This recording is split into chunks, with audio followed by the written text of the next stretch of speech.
Ladies and gentlemen, welcome to the podcast that is a diversion from all the fucked up shit going on lately.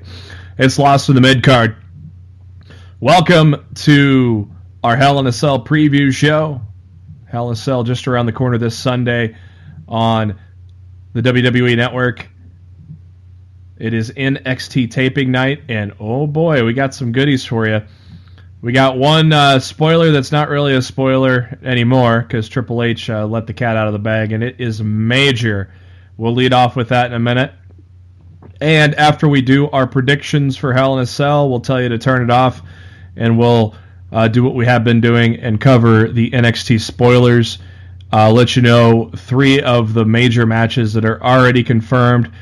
They are still taping as we speak, so if anything else breaks, we'll add it to the end of the show, or if it's a public break, we'll obviously let you know during the podcast. But first of all, thank you to SpiderDuck.net for being our host, enabling us to be on iTunes and any of your favorite podcasting apps. All you got to do is search for Lost in the Midcard. Hit that subscribe button. That way you know every time a new episode comes your way. Every Thursday, most Mondays after a WWE pay-per-view. You can also subscribe to us on the YouTube. Links to all that are on our Facebook and Twitter pages. Go to the notes section of facebook.com/lostinthemidcard. Go to our Twitter at LITMC Podcast. We also share a lot of great tweets from the wrestling world all over the world. So make sure to follow us there as well. I'm your host, Jeremy Bennett. You can find me on the Twitter at JBHuskers. As always, my co-host, he is on the Twitter at Raw F Showtime. It is Mr. Matt Black. Matt, how you doing? I'm all right. How are you, buddy? Excellent. Let's dig right into the big shit here, Matt. Just announced while NXT television was on the air on the WWE Network, we've got a title for Takeover in Houston, November 18th, Survivor Series weekend, Houston, Texas. It's not called NXT Takeover Houston, is it, Matt? Nope. It is called... Hold on to your asses, kids. For those that have been a fan of pro wrestling for over 20 years, hold on to your asses, because it is ass-holding. NXT Takeover War Games. Yes, the staple created by Dusty Rhodes in 1987 is becoming a reality in NXT. Fitting. The place where Dusty mentored so many NXT talents. The War Game match is going to make its return to NXT in Houston, November 18th. Major news. For those that are not aware, War Games is 2 rings side by side, surrounded by a gigantic steel cage. WCW's version pitted 2 teams of 4 against each other. There's a slight difference in this one, 3 teams of 3. We won't spoil the 3 teams of 3 just yet, but we are going to cover the taping spoilers like we did last month. We'll cover those at the end of the show, so if you want to hang on for the spoilers, we will let you know what all is in on that. But a little history on the War Games. Is one of the most signature matches for Jim Crockett Promotions. The match was held regularly in the late 80s, early 90s, and also carried over into WCW once they took over for Jim Crockett. It became an annual attraction at the Fall Brawl pay-per-view. The last time War Games was seen was September 2000, WCW. Of course, from the originators. The concept has been used by other independent promotions over the years. WWE has thought about bringing the match back about a decade ago, but instead went with Elimination Chamber instead, which, that's fine by me. I think that's an excellent match in itself as well. So this will be the first time War Games has been brought over to the WWE since, of course, Vince purchased the company in 2001. Matt, wow, that bombshell dropped on us while we were watching NXT. What are your thoughts at NXT Takeover War Games? I think it's going to be fucking awesome. Look, NXT always delivers the great stuff, and I'm sure this is going to be no different. I have seen some minor complaints from the vocal minority that this should only be a 2-team, saying it not a 3-team match. Look, if I thought, if this was being done on the main roster, maybe I'd be worried. But the fact this is being done on NXT and Triple H is in charge, they're gonna do it right. They're gonna do the match justice. It's gonna be great, and Survivor Series is gonna cry in a pool of their own tears after Takeover's over. So, yeah, it's as simple as that. What I want to say is, if Dusty was still with us, maybe yeah, stick to that format. But Triple H just put his own little spin on things, so I don't think it's a big deal at all. It's still going to be awesome. The competitors in the match are going to make it awesome. We already know who's in the match. And we'll get to that at the end of the show. I'm amazed. I'm blown away, man. It was like a huge. I mean, it was a bomb that just got dropped, man. I mean, nobody. I'm really glad this is happening because I hate the NXT title match at Takeover. You do? I hate it Yeah, so very much. Yeah, we'll get into that. So yeah, I know we'll talk about that later. But yeah, I'm really glad we're getting War Games because I'm not looking forward to the title match at all. I think it'll be fine. Dude, they've already fought each other, and Drew already killed him on his rise to get in the title to begin with. It's awful. Yeah, but a certain someone wasn't with him though, was he? Yeah, I don't fucking care. Okay. It doesn't fucking matter. Look, I don't. It I does, do not like the. No, it doesn't. I don't like the title match. We'll talk more about it later because if we keep going, we're gonna give it away. So yeah, I hate it. JB doesn't. We'll talk more about it later, and you guys can just stay tuned for that. Not quite a bombshell, but it could turn into one. News broke earlier today. Lita took place at a Q&A session in Paris, France, and revealed there are talks of the WWE adding a tag team division for the women.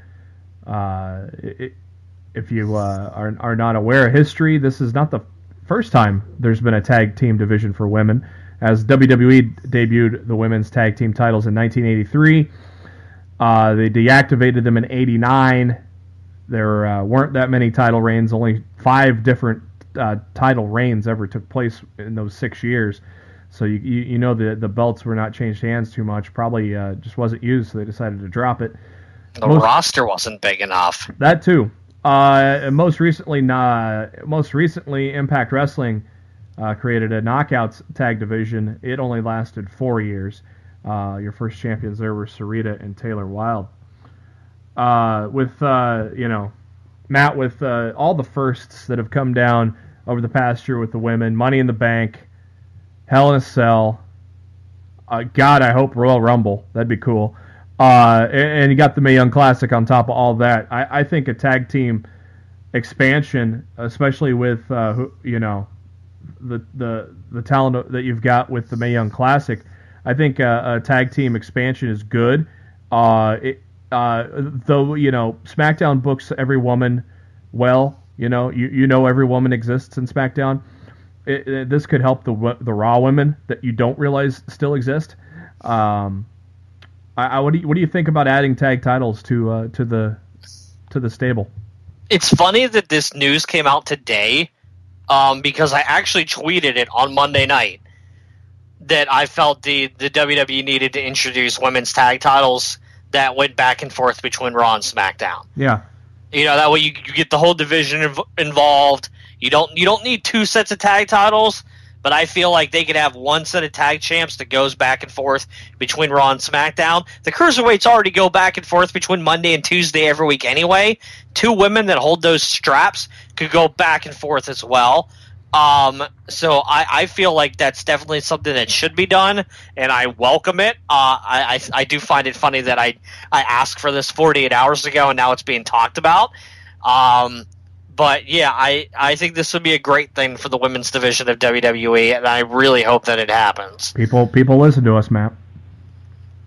More than they care to admit. I know.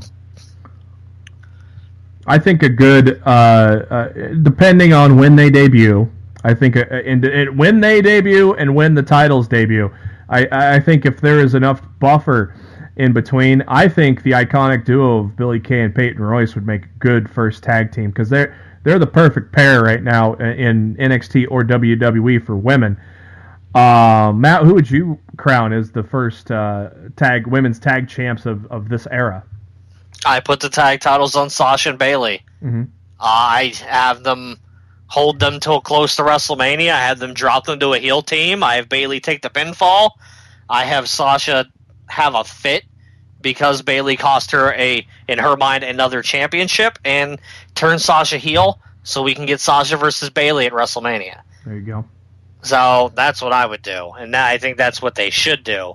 I feel they would be the perfect team to put together as the first time, new women's tag team champions. Ratings for this week: Total Bellas dropped slightly to 560,000, still more than double than Impact. Impact 264,000, down slightly from their 277 the week before, but they kind of stopped the bleeding that started early in September. Raw dipped down a little bit, 2.77 million, down from 2.9 million, but that third hour, which also involved the Cruiserweights again, a little better third hour than the week before. Still not stellar, but not the sharp drop-off that it had the week before.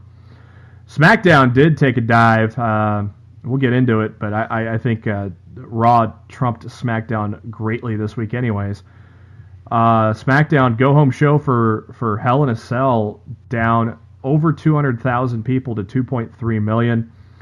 That is their low mark since the 4th of July. So if you don't count a holiday, it's their low mark since the middle of June. Team Hell No is reuniting for Kane's mayoral campaign. Actually, this is happening Thursday, as you're listening to this, Thursday, October 5th, Thursday night. If you're in the Knoxville, Tennessee area, Daniel Bryan will be joining Kane as well as the Big Show to help on Kane's campaign. You can check more out on Kane's campaign page, but I wonder, Matt, if they'll hug it out. Oh God! Taking a shitty. Go ahead. I have nothing to say to that. Oh, Team Hell No was entertaining as hell, though, wasn't it? No, I loved Team Hell No. I just don't think they need to be, looking to Team Hell No for Kane's political, campaign. I think he's just going there to help. I don't think they're advertising it as Team Hell No reunites, but good, because I haven't been following this at all. This is the first I've even heard it. Taking a shitty situation and turning it into good, the Young Bucks have announced that their ring-worn Too Sweet tights are up for auction. 100% of the sales will go benefit the Children's Healthcare of Atlanta. The bidding ended on this item on the 1st of October and went for $2,700. So, very cool of the Bucks to do that. Of course, WWE gave their old cease and desist. So, the Bucks decided to turn it into some charity for the Children's Healthcare of Atlanta. I also heard, Matt, that they were doing a burning of their Too Sweet merch. Yeah, they did it on Being the Elite, the latest episode. Also, their new T-shirt that they're selling on ProWrestlingTees.com, the Cease and Desist T-shirt, was only out for like less than a week in the month of September, and was the #1 selling shirt on Pro Wrestling Tees for that entire month. Yeah. So congratulations to the Young Bucks for continuing to take shitty situations and, making money. them awesome. Yeah, I love those guys so much. And fuck WWE for what they did to them, man. It's so petty. So fucking petty.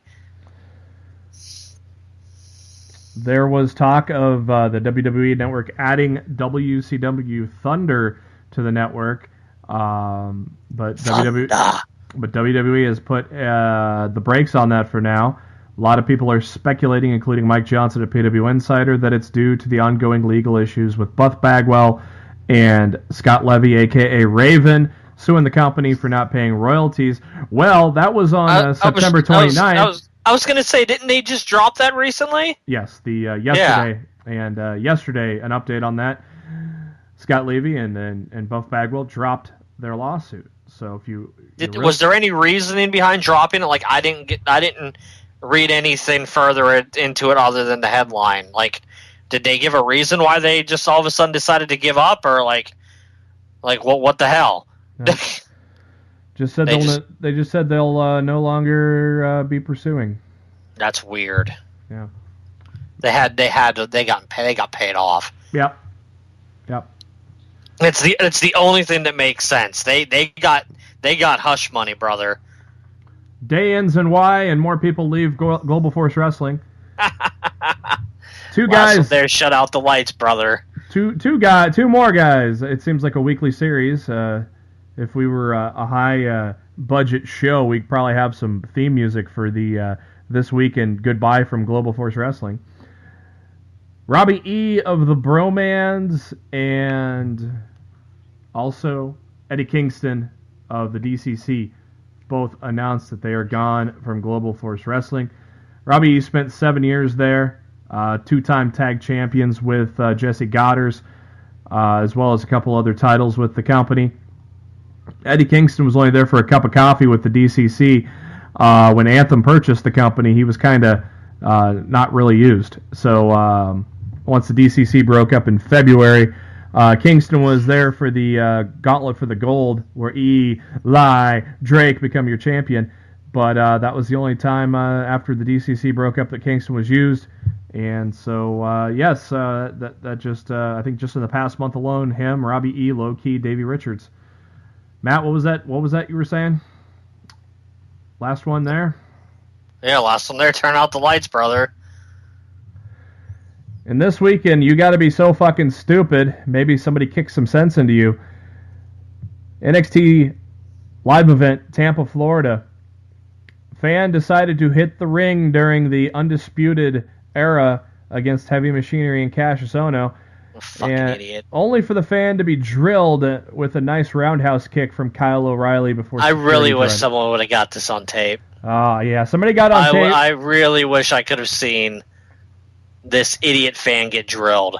Somebody got on tape him getting drug out, but no footage. Yeah, see, that's not good enough for me. No. I want to see Kyle O'Reilly kick this fucker's head off. I want to see the impact, because... Yeah, exactly. Kyle O'Reilly knows what he's doing with those kicks. And also... Well, if you ever think about jumping in the ring, you're an idiot. Yeah. Like, I can't be any nicer than that. But there may be a bigger idiot than this guy, Matt. No. Monday night at a WWE live event in Pueblo, Colorado. Oh, I have not heard about this. A fan attempted to steal the WWE Championship. No way. Yeah, main event. Are you serious? Yeah, the main event in the live in the SmackDown branded live show on Monday in Pueblo was Jinder Mahal and Shinsuke Nakamura. Fan rushed the timekeeper's area to try to steal the belt. He was quickly stopped by security. So I think that guy might take the cake for dumb. Well, no, he was smart enough to at least not get in the ring and get his ass beat. True. That's pretty stupid. But he had a greater chance of getting away with it. If the people at ringside weren't paying attention. run by the ringside area, swipe the belt, and keep running. But the dude that got in the ring, that's the dumbest dude on the planet. Yeah, I sent you a link. I wrote an article on that one, so I sent you a link. Wow. Yeah. Yeah, I'm definitely gonna have to look into that afterwards. I don't think there was any video of that one, but that's fucking crazy, dude. Yeah. Well, I mean, sure, it's stupid for the guy, entering the ring and then he gets a kick in the head for his troubles, but I mean, this guy's gonna have attempted theft on his charge instead of just trespassing, so. This guy might get hit with a stiffer penalty, where the other guy just got hit stiffer. Bunch of idiots. Yeah, I don't know, man. I don't know. I don't know what goes through people's minds, but okay. Yeah, exactly. I just don't get it, man. Like, what do you think you have to gain by doing this? I don't understand it. More talk of the Pandemonium film that's supposed to be a biopic of Vince McMahon. Rumors are Bradley Cooper is going to play Vince McMahon, and please no. John Cena with a funny comment on that matter. Please no to what? Bradley Cooper or just the movie? Both. Okay. I don't think. Look, when I think of Vince McMahon, the first 100 people that come to mind are not Bradley Cooper. No, he's kind of young, by the way. Of course, this starts in the 70s, doesn't it? Supposedly. Yeah, but I don't think Vince ever looked like Bradley Cooper. No, good point. I don't care how young he was. Maybe in Vince's own world, in his own little special place, he thinks he looks like Bradley Cooper. Well, maybe that's how Bradley got the. You don't look like Bradley Cooper. If you don't know who Bradley Cooper is, Chris Kyle, American Sniper, Phil from The Hangover, Rocket Raccoon, or any chicks listening to the show, Pat from Silver Linings Playbook. What? Yeah, exactly. I don't even know what that is. It's a girly movie. I've never seen it. I've never even heard of it, so I got you beat there.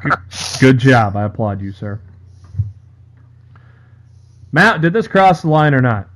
I don't know. What are we talking about? A few days ago, Corey Graves on Twitter said, "My son just ran to second base and danced like Enzo Amore to celebrate. I have failed as a father." For a little backstory, Corey Graves' son, his favorite wrestler is Enzo Amore. So there you go. That's why he was dancing like Enzo. And then Enzo replies, "Nah, you didn't fail as a father. You failed as a wrestler. That's why they dressed you up in a suit and tie and told you to sit down." I don't think it was too far at all, because I actually think these guys out of character really don't have a problem with each other. Nah, I know. And I think it was nothing more than just Twitter banter, and I truly don't believe that either of them have any type of real issue with one another. I really don't. It's just to play up his hate on screen. Yeah. I saw a lot of people flipping out about that. I really and truly believe that was much ado about nothing. And I liked how Corey Graves' brother got on there too and got involved. I didn't hear about that. Yeah, he said, "Oh, maybe I'll have to make a return to the WWE and knock some sense into you." I didn't know Corey Graves' brother was in WWE before. Developmental. I still didn't know that. Yeah. He's in Mexico now. I mean, he wrestles for a lucha promotion, but yeah, I think he was in developmental in I want to say 05, maybe 08. I can't remember off the top of my head, but yeah, I legit had no idea. His brother's tweet was pretty funny. Some pretty cool stuff from the Atlanta Falcons wide receivers as this week their cleats, because of course you can wear any kind of cleats you want for warm-ups, they were Ric Flair special cleats, and those things are sweet, man. I love those, man. I'd love to have a pair of those, man. Pretty cool. Nature Boy cleats there. The clock has struck October, and so that means Billy Corgan now has National Wrestling Alliance, all existing licensing agreements for the promotion have expired, putting Corgan in complete control of the brand and its titles. And the first direction in terms of storyline will happen at this week's Championship Wrestling from Hollywood TV, which features NWA champion Tim Storm.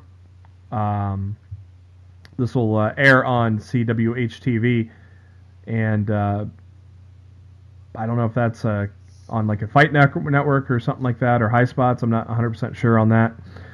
But it'll be available in a bunch of different platforms if you want to see what they're doing with that. Of course, we'll give you any updates. Outside of that, it's, Corgan did have an interview with Justin Barrasso from Sports Illustrated about it. And people asked, what are you buying? And Corgan says, well, we looked at how the WWE positions itself and how Anthem has positioned Impact Wrestling. I wonder if that was a smile when he said that one, Matt. And now a brand like the NWA, which has built-in recognition value and history that is unmatched, suddenly starts to become more valuable in this shifting landscape.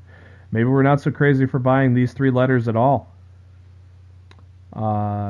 He says, Corgan says he has intimate knowledge of the mistakes that were made by Impact and isn't going to spend a ton of money for a few years. He's going to take a slow and steady wins the race stance. So hopefully Corgan can get something put together eventually. I have a hell of a lot more faith in what he's doing than anything Anthem could do right now. Yeah. For those of you that were hoping to see John Cena take on The Rock on the big screen, unfortunately... I was not. I figured you were the first in line, but... I was so happy to hear that what you're about to announce is not happening. The director for DC Comics' film Shazam has informed John Cena that he's no longer in the running for the title character. Of course, the main antagonist on the Shazam comic series is Black Adam, which is going to be played by The Rock. But which is exactly why I didn't want it to happen. But don't get too confused. The first Shazam movie will not feature The Rock. The Rock will be in his own standalone movie for Black Adam. The first movie is expected to film in 2019, I believe. So, but yeah, Cena's got he's gonna be okay, I think, Matt. I did not want to see Cena versus The Rock in a DC Comics movie. So I was very happy to hear that he was not, like, if The Rock wasn't Black Adam and they wanted to do Cena as Shazam, whatever, fine.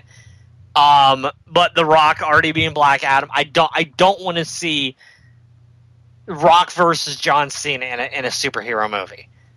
I just, Vince already tried to do that already, So I'm really glad that didn't happen. Some sad news in the world of professional wrestling. Legendary voice of Memphis Wrestling, Lance Russell, passed away. He was hospitalized following a fall. He was 91 years old, and even just as sad, not too much longer after Lance was hospitalized, his daughter passed away. So some sad. So our thoughts with the Russell family there. Of course, the legendary voice of Memphis Wrestling for decades, and obviously Jerry Lawler had a great tribute to him. A lot of wrestlers around the community with some great tributes and great words for Lance Russell, as everybody just loved and respected the guy. It is now official. The runner-up from the Mae Young Classic, Shayna Baszler, has officially signed with the WWE and reported to the Performance Center yesterday. So not really a big surprise, Matt, but a good signing. I find it hard to believe that she wasn't already signed. Really? I know it's the quote-unquote official kind of like the Dijak announcement or whatever. Kind of like the Dijak thing? No, because I believe when they announced that Dijak signed was when he really signed. I heard he had already been signed. I see that I don't know. But I feel like before Baszler went out there on the WWE Network on live TV and faced Kairi Sane, she was already signed. Yeah, there I don't believe they just signed her this week. I'm very happy for her. She deserves it. And I look forward to seeing, what they do with her. Honestly, I'd have her come out and interfere in the Fatal 4-Way at Houston and cost Kairi Sane the championship. That'd be good. So she's not even involved in the finish. I have Baszler come out and take her out because it's an ODQ match. Yeah. You can do that and get away with it. And I reignite that feud in NXT. Let them have a feud down there. Have Baszler beat her on NXT, and then they do a rubber match at the next Takeover. Yeah, dude, they could do some good shit with that. And then maybe we're looking way ahead, but maybe either WrestleMania or Survivor Series 2018, maybe a 4 Horsewomen versus the 4 Horsewomen. Yeah, I feel that's going to happen. I just don't know when they're going to do it, but I feel like that's going to happen. Lots of rumbling right now of that happening. I would probably just pencil that in for Survivor Series next year because it almost sounds like Ronda might be solo at WrestleMania. Rumors are Steph McMahon, but I don't know. That's a terrible choice. I agree. I'm not trumpeting that. If they're gonna put her in a 1-on-1 match with somebody, it should be Charlotte. Yeah. Start the feud. Start the feud right there. Yeah, I a couple years ago, I think I would have liked the idea of Rousey versus Stephanie more. But now I just kind of feel like, oh my god, like really, like I don't know. Yeah, and when she took on Brie Bella over a year ago, I think she did fine in that match. It feels like several years ago at this point. When the hell did that even happen? That was SummerSlam 2016, wasn't it? Or was no it way. Was it 2015? It had to have been 15. There's no way that happened last year. Was that the same one as... I need to look it up now. I got it up right now. It was 14. Oh, Jesus, 14. Yeah, SummerSlam 2014. Okay, see, that's why I feel like it's been forever. Yeah, it's been 3 years, over 3 years since Stephanie's been in the ring, and she hasn't even been in a storyline capacity with the company in the last 6 months. Which, trust me, I'm not complaining about that, but I say you have her and Charlotte square off at WrestleMania with the other 6 members of each stable in the corner, and you get yourself a little standoff brouhaha to set up something for the future with the 4 Horsewomen against the 4 Horsewomen. I feel like there's no bigger stage than WrestleMania. Mm-hmm. So I don't see why they don't just do the 4-on-4 at WrestleMania itself. Yeah, good. That way you can showcase the other women. The SmackDown and Raw women's titles would not be involved, hopefully. So they could have their own matches on the show. They could have their own title defenses, and they could work on, and then they could have this special attraction match, because that's exactly what this would be. Mm-hmm. It would be a special attraction match. But yeah, man, that's crazy. I don't know what they're gonna do. I feel like it's only a matter of when, not if, we see Ronda Rousey compete in a WWE reign. Jeff Hardy underwent successful surgery on a torn rotator cuff yesterday, or Tuesday, October 3rd. He's expected to be out 6 to 9 months, and I think I heard he has to go back in for another minor surgery later on too. So it's only 6. I wonder if that other surgery he has to go back for. I wonder if he did tear his labrum too, because they said they were going to go in and look at the labrum when they did surgery on the rotator cuff. So I bet he tore his labrum too. So get well soon, Jeff. We're going to miss you. Yeah, man, if you want to see Matt explode, this would be it. Pro Wrestling. Are we talking me, or are we talking about Matt Hardy? You. I know what you're going to talk about. Oh my god. Pro Wrestling Sheet is reporting that Sister Abigail's coming, but word is that Sister Abigail might just be Bray Wyatt In drag. I don't know. I don't think it's going to be like that. I think it's going to be more like he's possessed by Sister Abigail, which, again, I don't like. It's one of the stupidest ideas that Vince McMahon has ever fucking come up with. And if they actually go through with this and they don't actually bring in a woman to play this role, seriously, Vince, just go check yourself into an old folks home and never involve yourself in the creative day-to-day process of this company ever again.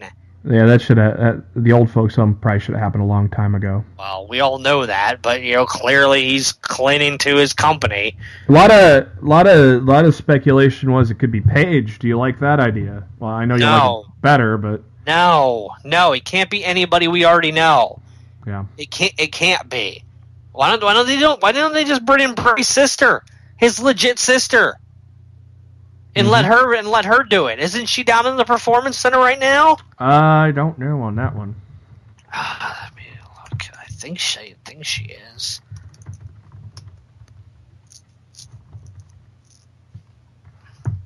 Yeah, Mika Rotunda. What are you doing right now, Mika?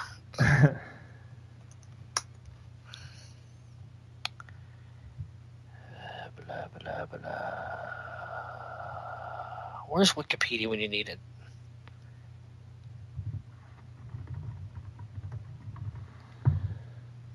Yeah, I'm not sure what she's doing right now. Yeah, she doesn't have a Wikipedia page, so. Yeah, I know, which is highly annoying. I'm gonna look at her Twitter account here real quick, see if I can find anything from this. But I felt like I heard she was down in the Performance Center already. Oh, maybe I'm wrong. Shit, I thought I probably would have known that if that happened, but I don't recall her being down there. But all right, well, look, and if she's not,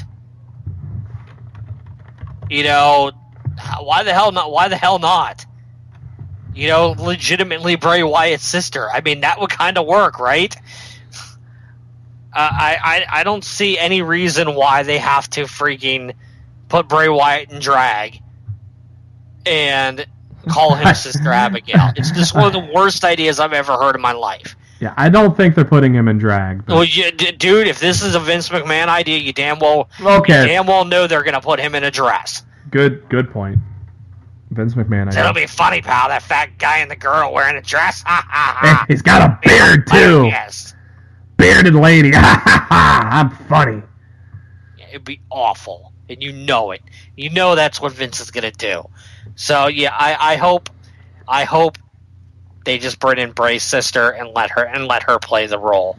Like, even if it's not like a full-time gig, and they're just gonna bring the character in temporarily, it's a hell of a lot better than the idea that they're claiming that they're gonna be doing. Yeah. So I've never hoped that Ryan Satin is more wrong than he is there. I've never wanted him to be more wrong in my entire life than I did when I read that article. So I really, really, really want him to be wrong. Nature Boy is getting better and better each day, and has announced that he will be making an appearance. His first post-surgery appearance will happen in Atlanta, GA, Saturday, November 18th at the Heroes and Villains Fan Fest. Also appearing at that will be Stephen Amell. A ton of Arrow characters are going to be there. So good to see Nate being able to do some appearances now, getting better every day. As I was doing an article on this story, Matt, I discovered that the Monday before this Fan Fest, Monday Night Raw is in Atlanta, GA. So I'm saying to myself, I wonder if Ric Flair might show up on that Raw next week. Just a quick show up, thank the universe for all of their love and support. I kind of wonder if we'll get Nate next month on Raw just for a little quick thank you to the WWE universe. What do you think? I don't know, man. Yeah, that might be a stretch to be on Raw, but it's kind of weird how it's just at the same time that he's going to be doing that. Of course, he's in Atlanta right now anyway, so we'll have to see. NXT this week, yet another solid night of NXT action. 3 great matches came our way. Of course, the main event, NXT Championship match, Roderick Strong, Drew McIntyre. First off, Ruby Riott takes on Billie Kay and Peyton Royce once again in a handicap match. And once again, Nikki Cross comes in and offers her support. This time, a little more accepting is Ruby Riott. And Nikki helps with the hot tag, and in the end, Ruby Riott and Nikki Cross are the winners. So what do you think about this very unlikely duo so far, Matt? I don't see it lasting. You see them going back to beating the shit out of each other pretty soon? That's what they're good at, so yes. That's true. They took a look at Lars Sullivan and Orny Lorcan from last week, and one of the interviewers is at the PC interviewing Lars Sullivan, and he was asked about Danny Burch's challenge, and Lars says that he's always in control, so he'll be there to control Danny Burch next week. Our NXT paparazzi caught up with Zelina Vega as she was arriving at Full Sail, asking about her thoughts between Gargano and Almas, and basically just saying how NXT's Golden Boy is going to lose again. One of the paparazzi asks her, what happens if Almas loses? And she says, they brought Gargano back to life, and they will end his lifeline. Big 6-man tag match announced. In 2 weeks, Sanity takes on the Undisputed Era. We get the debut of Lio Rush. And, man, a lot of people down at Full Sail knew who this kid was, so that's good news. Nice little pop for Lio, huh? I didn't think he got that great of a reaction at all, but I thought maybe you heard something I didn't. I heard a pop. I love Lio Rush. I didn't hear much of a crowd reaction for him. Oh, I did. I heard a good pop. It was kind of a whoa kind of thing. I think a lot of people there knew who he was. He is taking on Aleister Black, but as Black is making his way to the ring, the Velveteen Dream attacks Lio Rush. Hey, look, there's a little history. Those two guys were tag team before in MCW. As Dream continues to torment Aleister Black. He wants him to say my name. And some of the NXT universe started singing Destiny's Child when he said that. Interesting. Kairi Sane took on Aaliyah. Kairi Sane's first match in NXT. Some good stuff here. The big elbow drop for the 3 count for Kairi Sane. Of course, we all know she will be at NXT Takeover War Games as one of the 4 competitors in the NXT Women's title match that, of course, Asuka vacated. They also announced that the first of 3 qualifying matches next week for that Fatal 4-Way will take place. Peyton Royce, Liv Morgan, and Nikki Cross. Also, Gargano and Andrade Cien Almas. So already looking like a stacked NXT lineup for next week. Then we got the main event, Matt. Roderick Strong, Drew McIntyre, and this one delivered as we expected, didn't it? Oh, it was great. It was a great TV main event for NXT. When they put a title match on their television, it almost always delivers every time. So yeah, you don't get the bullshit that happens on title matches on Raw or SmackDown most of the time either. Kind of like, the Intercontinental title match. Of course, we knew that was coming too, or we knew something was going to come. These guys beat the holy hell out of each other. I mean, Strong dropping Drew on his back on the steel steps. That kind of got Strong the advantage early on. Of course, Strong is the master of the backbreaker, and some good stuff there. These guys were just beating the holy hell out of each other. Both guys just winded. They were given everything, in this match. The tide turned on the outside when McIntyre picks up Strong and just tosses him back first into the ring post. The ring post made a sickening sound when Strong collided with it. McIntyre rolls Strong into the ring, hits the Claymore after hits the Future Shock, then hits the Claymore kick, and that's it. Your winner and still NXT champion, Drew McIntyre. After the match, Drew and Roddy face in the ring, shake hands. Roderick says it ain't over. Drew says he knows it isn't over. Strong goes up the ramp. He's joined by some familiar friends, isn't he, Matt? ROH. The Undisputed Era, Cole, Fish, O'Reilly join him, and they said something strong. They weren't there to beat him up. They just said something like, hey, join us. You know, let's start this little ROH clan. And that was how the show ended. Another excellent NXT.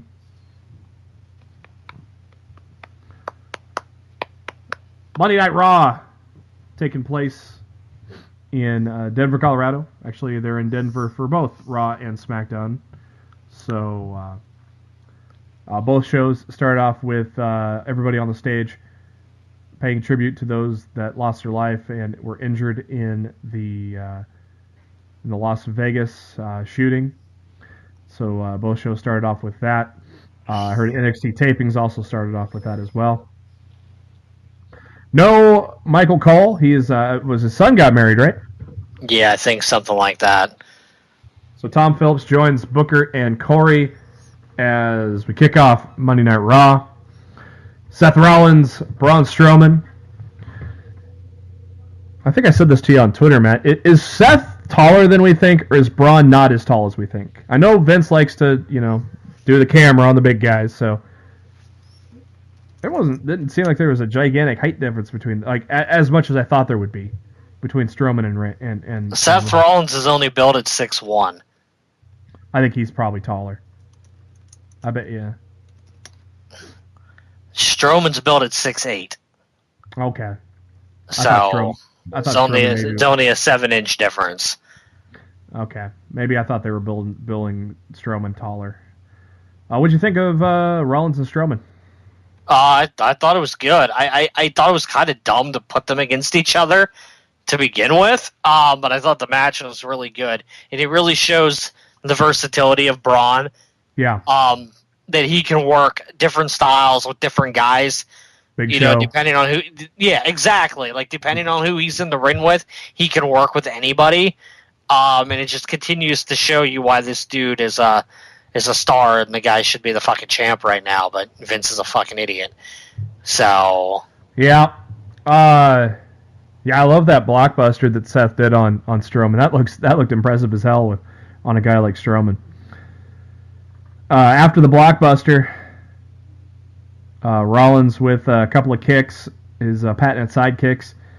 He attempted the finisher, but Strowman clotheslined the hell out of him and then hit the running power slam for the win after 10 minutes. Braun said, "I'm not finished with you." Delivered another running power slam, and then Dean Ambrose shows up. And Dean Ambrose just basically threw himself at Strowman. That's about the best way to describe it. But Strowman got the advantage there and laid out the tag champs, laid them to waste. And as Strowman heads up the ring, a couple of opportunists come down. And no, I'm not talking about Edge, the ultimate opportunist, but Cesaro and Sheamus. Sheamus sporting a new mouthguard. And they beat the shit out of the tag champions as well. Breaking news from WWE. Brock Lesnar is now officially advertised for the Survivor Series on November the 9th. John Cena, no longer advertised. So John Cena's been pulled, Brock Lesnar's in instead. So there you go. No John Cena in Survivor Series, but you're getting Brock, which probably means that Brock Lesnar-Finn Balor match is going to happen. And I'll be perfectly honest with you, after I've seen the way they've booked Samoa Joe and Braun Strowman against Brock, I'm not looking forward to it. No. I'm not looking forward to it at all. No. I just know this is going to be a pay-per-view that's going to piss me off again.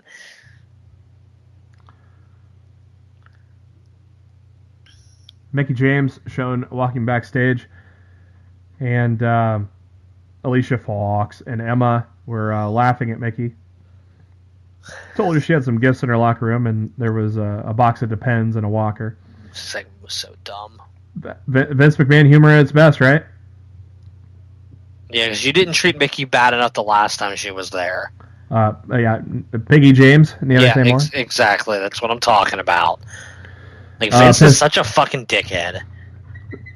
A pissed off Mickie knocks on. I didn't realize Mickie and Alexa had their own dressing rooms, which was interesting. Yeah, For 1 week only, they've got their own dressing rooms. Pissed off Mickie knocks on Alexa's door, and Nia answers. And Bliss says she doesn't want to be in a ring with a mature woman like Mickie, but Jack says no problem. It's on. She's not like most door openers. True.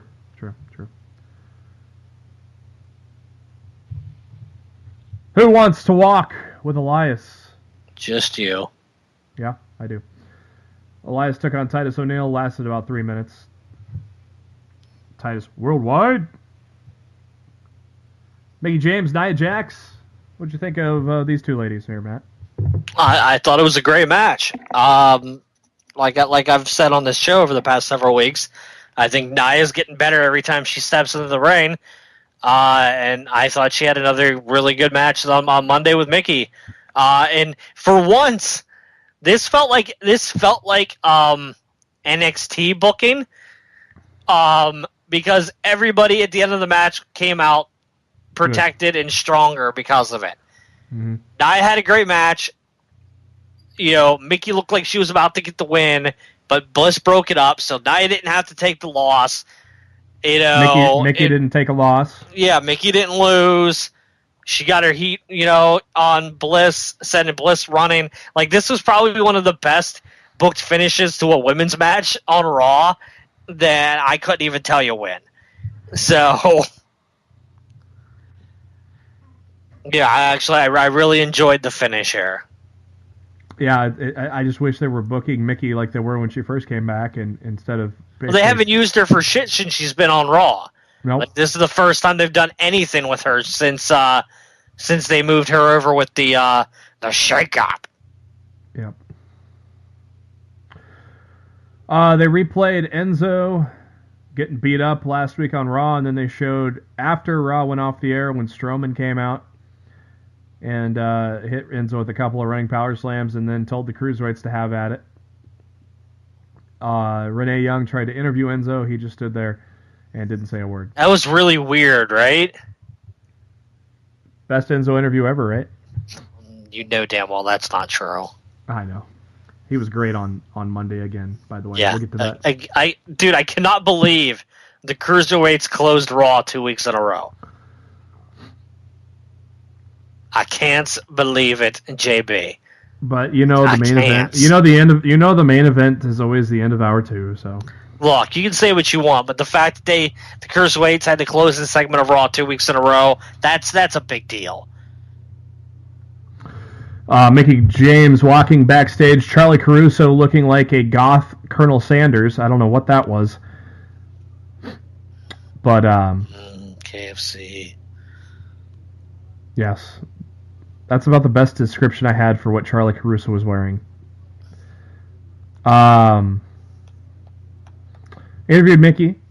Mickie says she wants nothing more than a shot at the women's title, and lo and behold, there's Kurt Angle saying, "Hey, you got a shot at the women's title at TLC," and Mickie is giddy like a schoolgirl.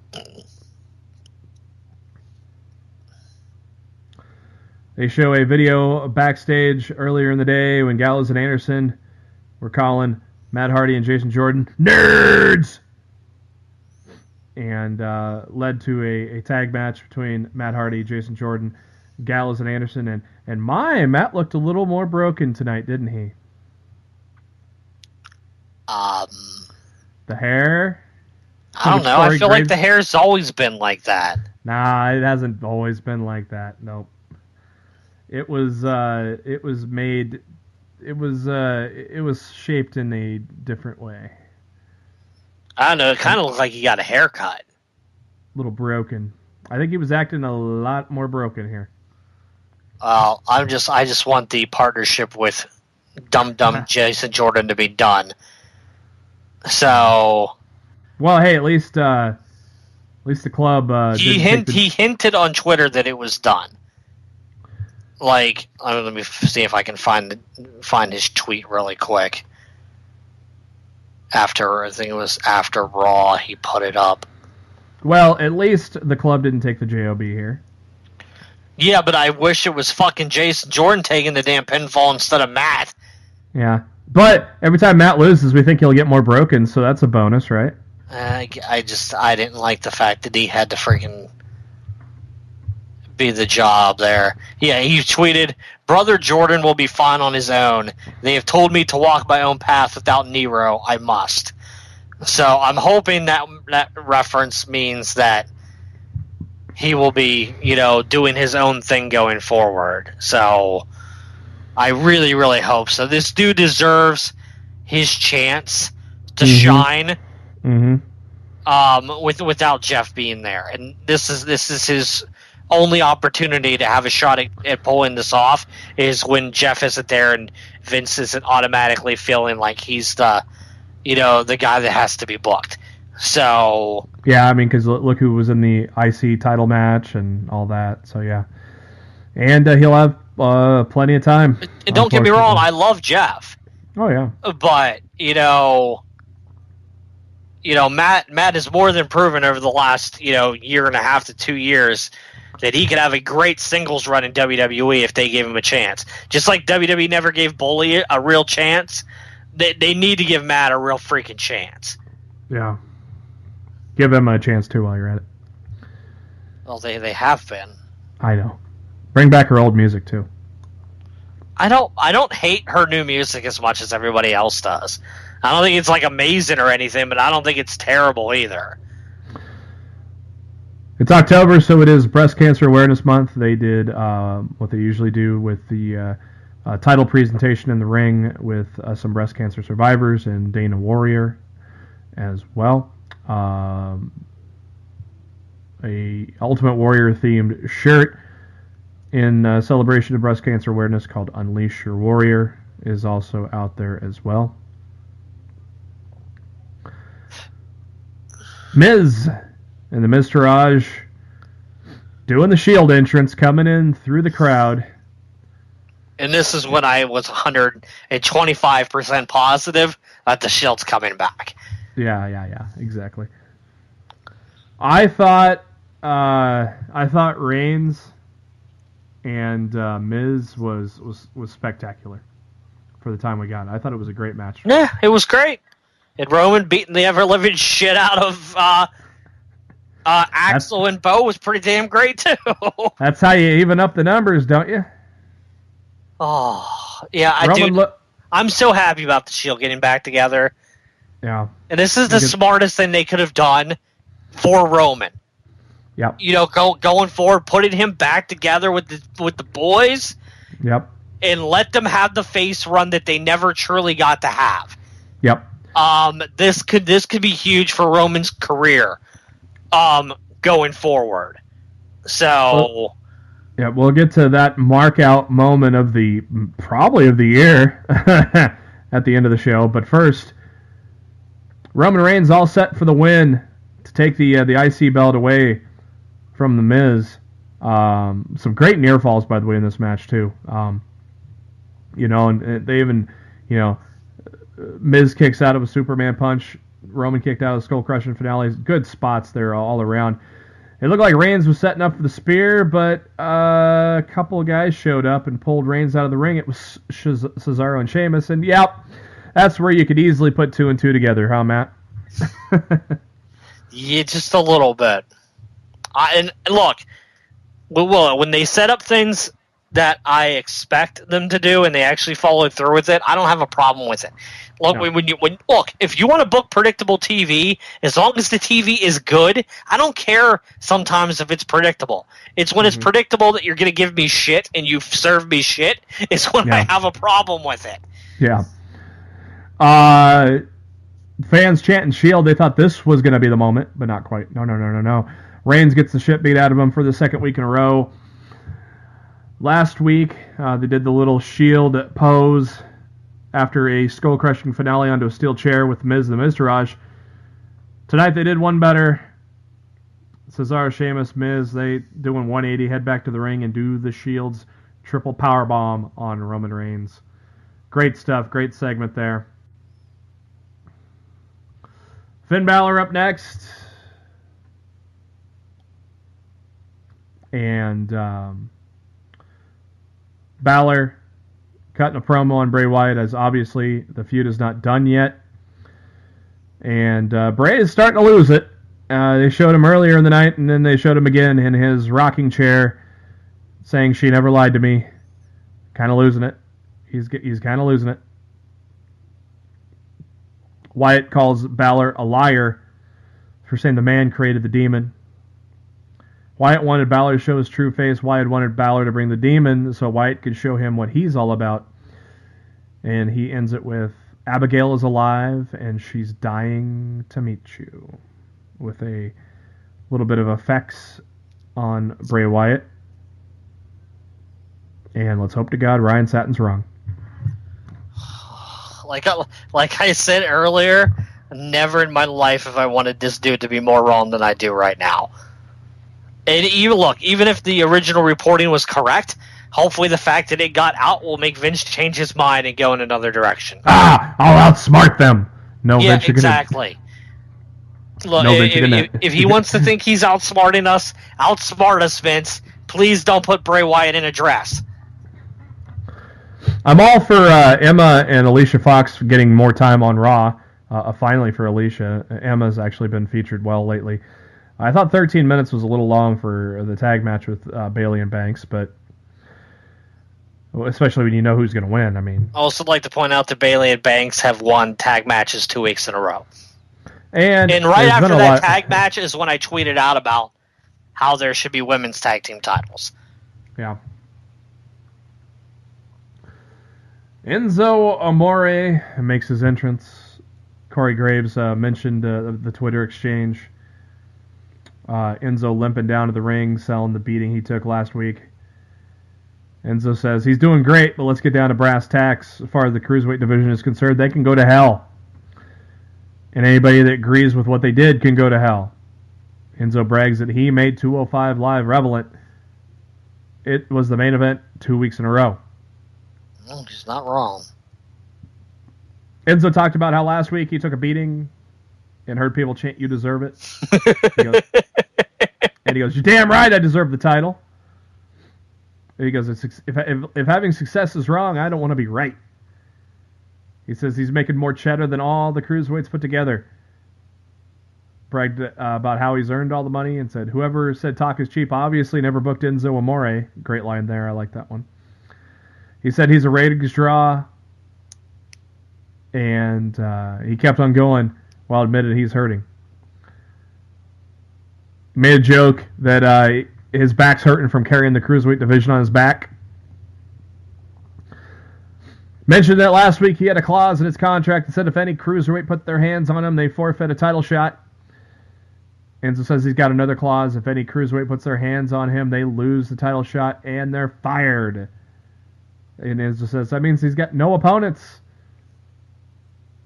Then Neville walks out, followed by the entire cruiserweight division.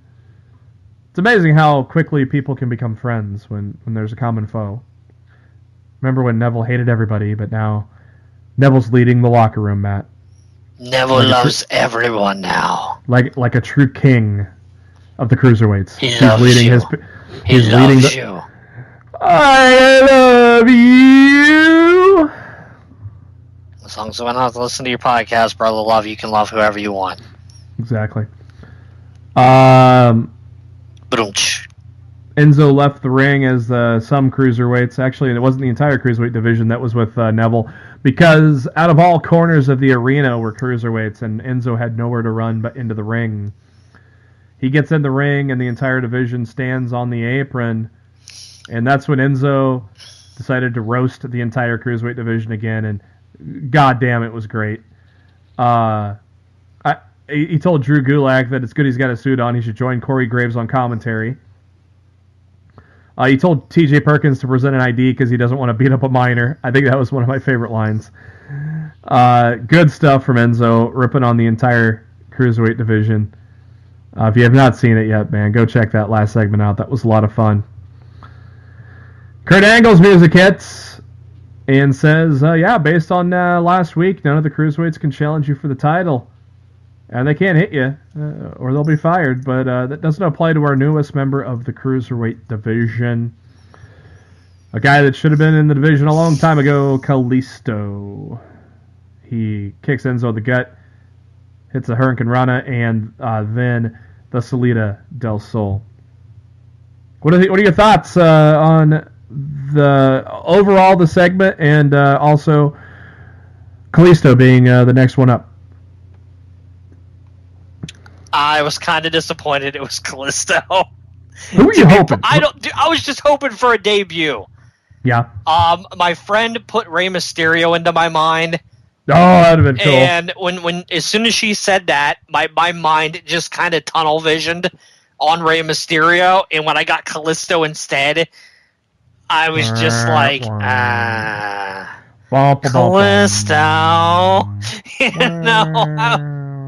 I love Kalisto, but that dude has not been booked well.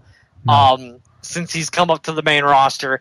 Hopefully, he was booked well on Smack. Hopefully in this division it can change, but when it was Kalisto, I was just like, ow. He was booked well on SmackDown. He was booked like shit on Raw, but booked well. He was booked well on SmackDown. Hey, shit, he's a U.S. champion, wasn't he? Yeah, I don't remember for how long, but yeah. Like, Tozawa was a Cruiserweight champion too at one point, so. But that was not all, kids.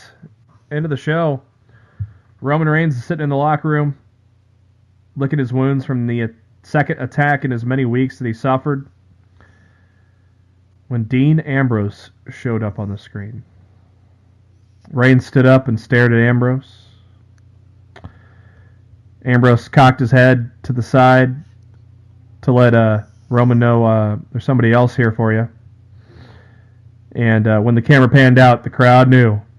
The crowd started cheering before he even got on camera. And there was Seth Rollins. The Shield in the same frame at the same time. Not a word was said. They didn't have to. Ambrose nods his head. Rollins nodded his head. Roman Reigns nodded his head too. They all knew what had to be done. Holy fuck, was that a great way to do it. Yeah, and I loved the fact that a word wasn't said. Yep. Because I truly feel like they didn't need to say a damn thing. They didn't do the fist. They didn't do the fist. They didn't say any words. They just nodded and went their separate ways. But they know what has to be done now. People are going to pay. You're going to pay. You're going to pay. So are we going to hear Sierra, Hotel, Indigo, Echo, Lima, Delta? Are we going to hear it next week? You sure as fuck hope so. Boy, I can't wait. What an end to Raw. God damn, that was so sweet. I've watched that last segment many times over. That was a good Monday Night Raw. I did not catch 205 Live. Matt, did you? I had it on, but I don't honestly remember anything about it. And I'm not saying that to be mean. I know I had it on. I know I turned it on after SmackDown, but I was doing other things. I don't remember a single thing about 205 Live this week. I kind of feel bad. Well, you missed Proposal 8 of 277 on the PowerPoint presentation. Damn. Kalisto made his 205 Live debut against Arya Daivari. Mustafa Ali interrupted the PowerPoint, so that led to Gulak and Ali. And the main event, Jack Gallagher, the freshly turned heel, took on Cedric Alexander. And Alexander had enough of the shit, so he got himself disqualified when he clocked Gallagher with the umbrella. And officials had to separate the two at the end of the match. Smackdown live from Denver, Colorado. Show starts with Renee Young interviewing Shinsuke Nakamura about Jinder's recent comments and whether they have crossed the line. Nakamura says, "Sticks and stones may break my bones, but words will never hurt me." And Jinder will find out what happens when he becomes WWE champion on Sunday, which will give you our predictions very, very soon. Jinder's music hits, interrupting Nakamura. Sings appear on the stage to distract Nakamura as Jinder hits him from behind. And as Nakamura just starts to get the advantage, the numbers game takes effect. Jinder hits the Colossus to end the opening segment. Come back from commercial. Natalya is telling Carmella she better not cash in that briefcase tonight or on Sunday, or she'll be sorry, and so will her dog. Yes, Ellsworth is still wearing a collar. And so, yeah, there you go. And then we got a female dog joke. I mean, I remember telling those jokes in like third grade, Matt.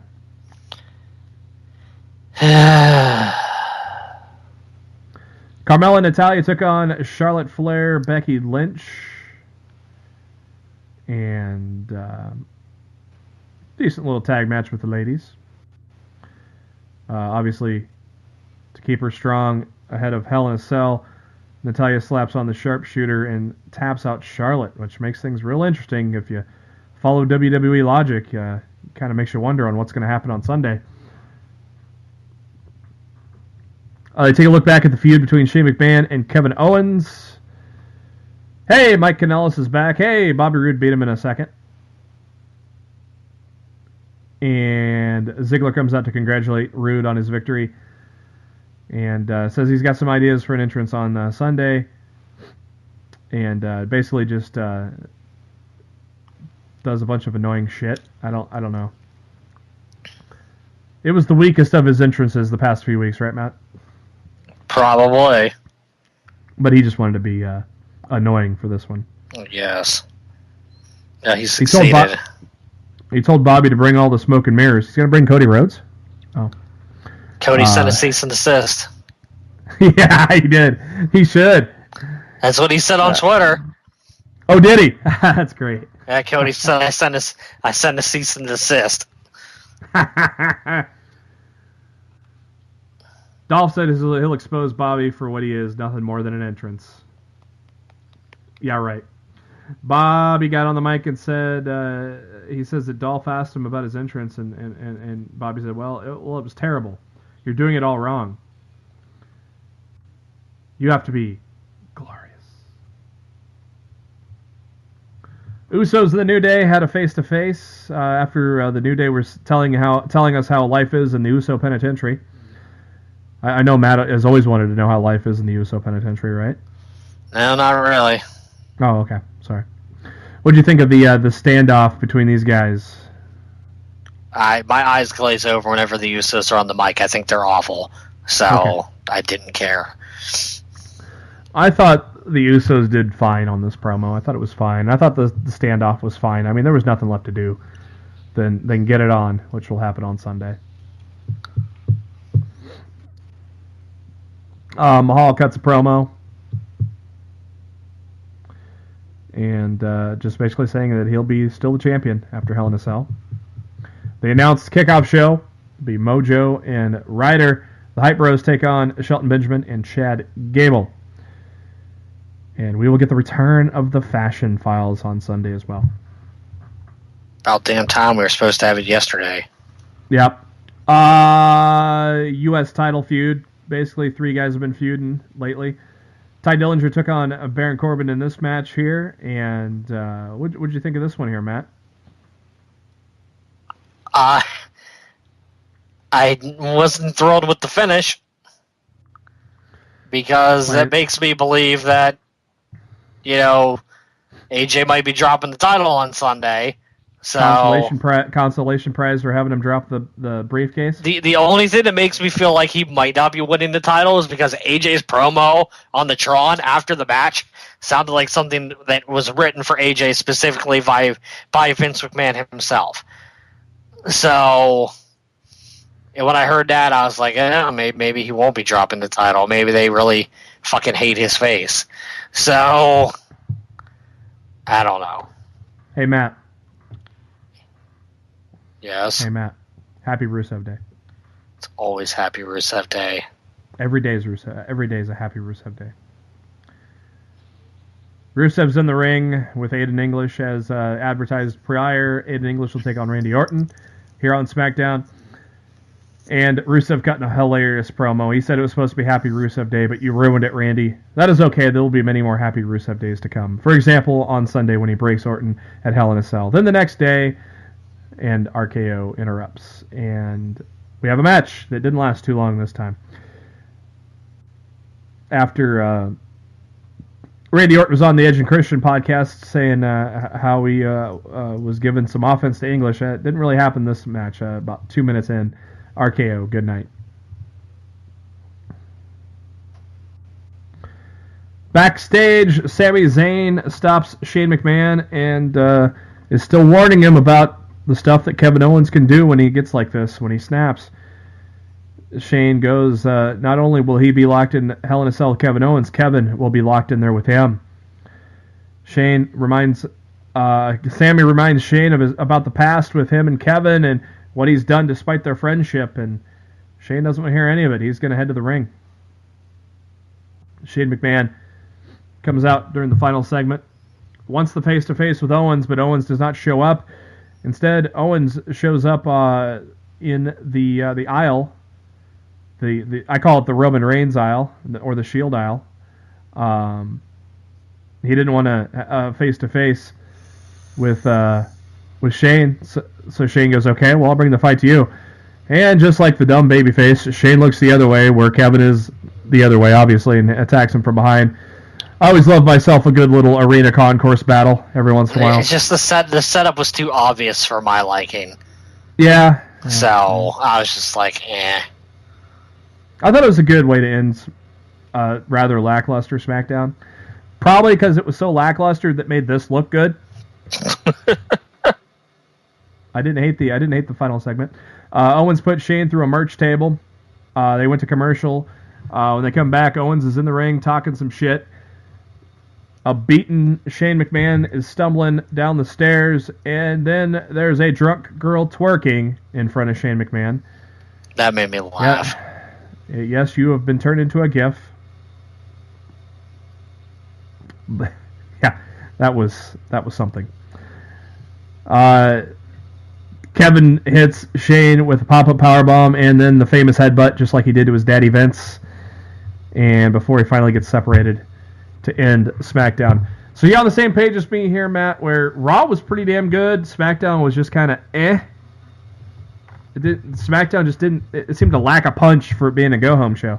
Yeah, well, a lot of WWE's go-home shows lately haven't been that great. So... Yeah, good point. Well, we got Hell in a Cell this Sunday, live on the WWE Network. We will come at you on Monday with our thoughts on hopefully what will be a celebratory episode. 8 matches on the card, 1 on the pre-show, 7 on the main card. First off, Gable and Benjamin against the Hype Bros. Matt, how do you see this one going down? Do you see the further split between the Hype Bros? Yeah, the Hype Bros, they gotta explode here. This has to be done. It has to be over. You know, I'm sick of them being together. I want Ryder to split, turn heel on Dum Dum Mojo, and go from there. A lot of people are dum-dums today for you, huh? Well, we got Dum Dum, Jason Jordan, we got Dum Dum Mojo. If the Dum Dum fits, brother. Randy Orton versus Handsome Rusev. Oh, I agree, by the way. Gable Benjamin win and Hype Bros break up, finally. Randy Orton and Handsome Rusev. I have all faith in the world that Orton's going to lose to Rusev here. I think this is finally the push for Rusev that he deserves. It jumpstarts with a win over Randy Orton, and then maybe a program with the WWE champion after this. Not after this, but maybe eventually. But I see Rusev winning this match with Randy Orton. Matt? I feel like he has to win. Will he win? I don't know, but he really, really should. So. Well, Orton doesn't shy away from putting people over. So. Well, yeah, it's not Orton I'm worried about. It's the old man that'll be backstage at the pay-per-view that I'm worried about. Probably the most obvious match of the night. Bobby Roode, Dolph Ziggler, Matt. Who do you see winning that one? Rude. Move on. Fuck off, Ziggler. United States Championship, AJ Styles against Baron Corbin. You sticking with AJ after what was said here? Yeah. I feel like the promo was just. I don't know. Something about the promo to me made me go, "Wow, maybe this dude is not in the best standing backstage right now." And I don't know. My thoughts have not wavered on this. I think what cost Baron Corbin against Ty Dillinger, being cocky and unfocused, is going to cost him against AJ, and he's going to eat a calf crusher. And AJ retains. This one's interesting here. I don't know which way this one's going to go.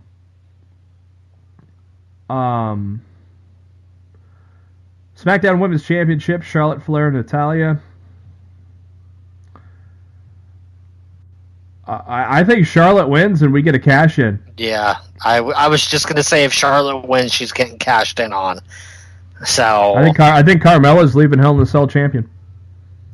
I could see it. Oh, and hey, guess what? We get a Talking Smack on Sunday. Yeah, I'm sure it'll be watered down. Mm-hmm. Hell in a Cell match number 1 for the SmackDown Tag Team Championships. The New Day and the Usos. Basically one of the better feuds of the year.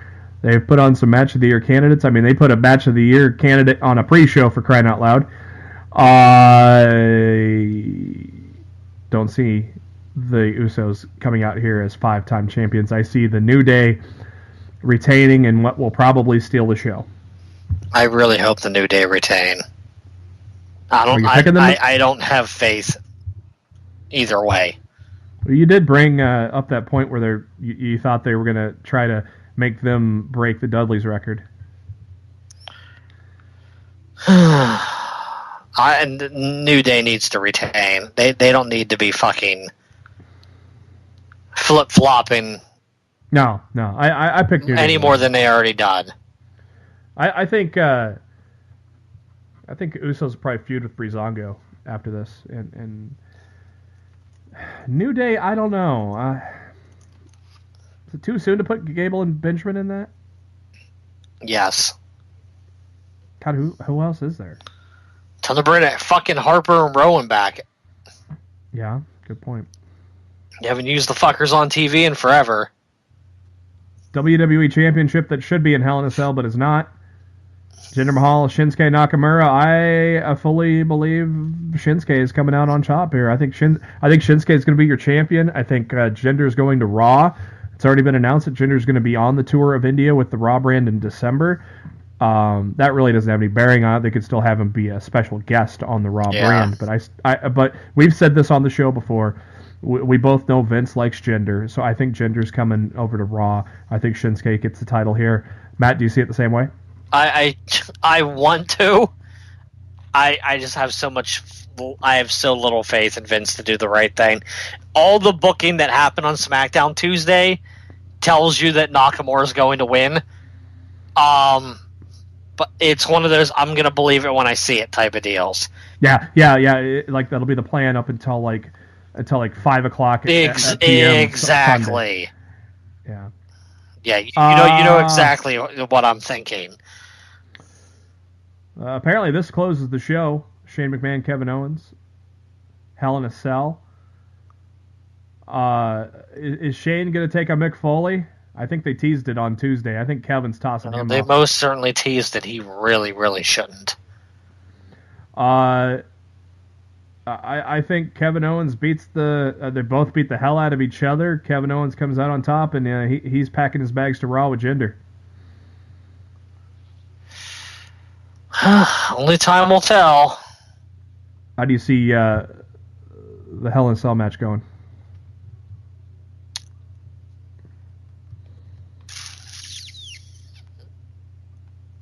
Yeah, I don't know. I really, TBD. Yeah, I really don't know.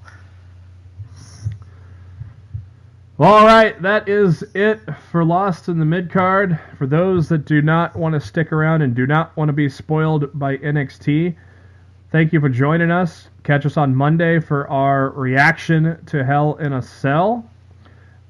And you may hit the stop button right now because we're going to talk NXT tapings from tonight. Matt, it was already made official. NXT War Games, November 18th on the network. If you're in the Houston area and want to go, tickets are on sale October 13th at 10 a.m. Central Time. War Games is going to be not your traditional 4-on-4, but 3-on-3-on-3. 3 different teams of 3 are going to beat the holy hell out of each other amongst 2 rings, surrounded by a giant cage. One team is the Undisputed Era, Adam Cole, baby, Kyle O'Reilly, Bobby Fish. They take on a very interesting pairing in Roderick Strong and the Authors of Pain. And then the NXT Tag Champs are the third team. Sanity, Killian Dane, Eric Young, Alexander Wolf. What are your thoughts on A, the 3-on-3-on-3 format, and B, the teams that are involved, Matt? I don't mind the 3-on-3-on-3 format because, like I said earlier in the show, I feel like if this was a main roster thing, I'd be worried. But the fact that this is being done in Triple H's house, I know they'll do justice to it. I know they'll do it right. So I don't have a problem with the 3-on-3-on-3. I find the pairing of Roderick Strong and the Authors of Pain to be a little odd. You know, I get how they did the pairing on the tapings and whatnot, but I mean, I hope that plays out in some backstage segments to make that pairing make a little more sense when it happens. But other than that, I think it's going to be great. I wonder if the tag titles are on the line because they didn't clarify that at the tapings if this was going to be for the tag titles or not. So I'm curious if Sanity's titles are on the line here or not. I guess they can't be with Roderick involved. But I don't know. You never know what they're going to do. So yeah, I don't know. Which one is not like the other? NXT champion Drew McIntyre will take on Andrade Cien Almas. Of course, Almas has been on the uptick ever since Zelina Vega joined his side. Matt, you don't like this, do you? No, I do not like this at all. This is terrible on so many levels. Well, he's been booked well ever since Zelina Vega joined his side. So I think to me it makes sense. I don't like it. I don't. I do, and I think it's gonna be a good match too. Will this close the show? The women? I think the women might close the show. I think War Games closes the show. Okay. We already know Kairi Sane is one of the 4 women in the vacant NXT Women's Championship. The other 3 women are Peyton Royce, Ember Moon, and Nikki Cross. Matt, what are your thoughts there? All 3 women are deserving, and I don't really care which one of the 3 win as long as it's not Kairi Sane. I don't think she should be in there. I don't think she should come right in NXT and in her first, title opportunity walk out with the title. My initial thought was Peyton Royce wins, but now that I think about it a little more, I think Nikki Cross comes out as the winner.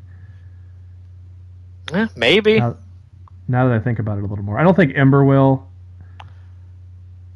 She's already just recently had a shot at it. I don't think Ember gets it. I'm thinking more. I think about it now. I think Nikki Cross wins. Anything else stood out to you from the tapings, Matt? It feels like we're gonna get Ono versus Lars Sullivan.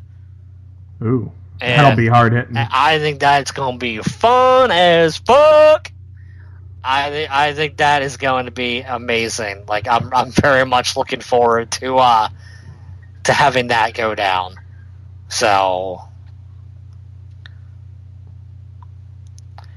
but yeah, I don't really feel like anything else stood out on the tapings. As in, like, I guarantee this match is going to take place at Takeover. But I mean that certainly felt that did feel like something that was going to happen. So. The 4 weeks of the spoilers have been posted now. Just some highlights. Tainara Conti from the Mae Young Classic. She'll have a match in week 2. There will be a tag team championship match on these tapings. Kairi Sane will wrestle again. Roderick Strong and Adam Cole. I bet that'll be a good one. Baby. Mercedes Martinez on the tapings as well. Very cool. So there you go. Lots of great stuff there. It almost sounds like Black and Velveteen might be on TakeOver too. It is. Yeah. Oh, yeah. Yeah. You're right. For some reason, I totally forgot about that. So Sullivan, Ono, and Velveteen Black would round out the card of 5 matches. Yep, I would say that's probably your card right there, pal. All right, that's going to do it for Lost the Mid Card. Once again, thank you to SpiderDuck.net for being our host, enabling us to be on iTunes and any of your favorite podcasting apps. What you got to do is search for Lost of the Mid Card. Hit that subscribe button. That way you know every time a new episode comes your way every Thursday. Most Mondays after WWE pay-per-view. The links to our subscriptions are on our Facebook and Twitter. Go to facebook.com/lostofthemidcard. Hit the notes section there. Or our pinned tweet at LITMC Podcast. We also share a lot of great stuff from the wrestling world there. So make sure to follow us there. Matt's on the Twitter at Raw Showtime. I'm on the Twitter at JB Huskers. And before we lock ourselves inside Hell in a Cell, Matt, what are your final thoughts? I hope I end that show feeling a lot better about it than I feel about it going in right now. Yeah. I very, very much hope so. Yeah, Smackdown didn't really get us excited for it, so we'll have to see, Matt, and you and I will talk about it on Sunday, won't we? Yep, and if it sucks, we're not doing one for TLC. Yep. This is on you, WWE. You want us to do a TLC show, this show better not suck on Sunday. Because if it does, we're not doing another one in 2 weeks. There, Matt has thrown down the gauntlet. I feel it's only fair. True. For Matt Black, this is Jeremy Bennett. Thank you for tuning into Lost in the Mid Card. We will catch you on Monday with our review of Hell in a Cell.